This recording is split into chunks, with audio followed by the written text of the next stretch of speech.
My name is Frank Healy. I enlisted in the U.S. Marine Corps in 1964. I completed active duty in 1968 and went to reserve duty until 1970. I live in Barnegat, New Jersey. I lived in New Jersey all of my life. My father was a veteran of World War II. He was U.S. Army. So my family's been very patriotic throughout the years. All of my uncles served in World War II or Korea. We knew Vietnam was happening, and it was only advisors. Vietnam really didn't start for us until 1965 when I was already stationed over in Europe.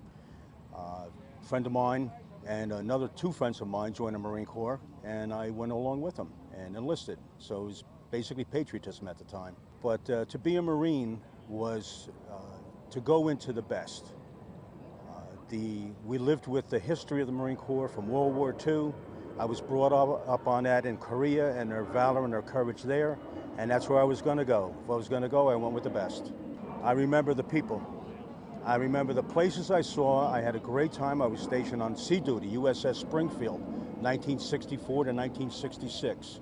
I saw the Mediterranean many times over, and it would be places that I saw that I would never have been able to see as a young man, as a civilian. I went to Vietnam in February 1967. I volunteered to go after 2 years overseas. I met the greatest people in the world in Vietnam. My company and the guys I served with Delta Company, 1st Battalion, 9th Marine Regiment. The Walking Dead came about in around 1965. They landed. They moved up into I Corps, which was by the demilitarized zone. The unit was one of the few up there and began taking heavy casualties. At one point, they ran into a Vietnamese, North Vietnamese, were starting to come across the border and were hitting them. There was a woman called Hanoi Hannah who was broadcasting in English to the troops, something like Tokyo Rose in World War II. And she mentioned one night that the 1st Battalion, 9th Marines is in the Ashore Valley area. They're already walking dead men and they don't know it. Plus the amount of casualties we took, that coined the phrase, the Walking Dead. Learn everything you can. Whatever you train in, train hard, train well. Know your job and know 2 to 3 jobs above you. Because if you're in combat, you're going to be taken over where people get killed or get wounded. And you're going to have to know that job, and you better know it well to survive and help your friends survive. A veteran coming out of the military, Marines, Army, Navy, Air Force, Coast Guard, you've served your country. You've done what your country asked you to do, and your country is thankful for it.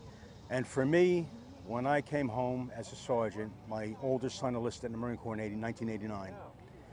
He was a private first class when he reported to Camp Lejeune, North Carolina. It just so happened that my company commander in 1967, Captain Bill Keyes, was awarded the Navy Cross, and I happened to be there when he won it. And he was a major general when my son went into the Marine Corps, and division commander, 2nd Marine Division. As a sergeant, I called down to the 2nd Marine Division to speak with General Keyes, who answered the phone immediately, and asked, "Where's your son?" And I said, "Skipper, he's with Alpha Company, 2nd Light Armored Infantry."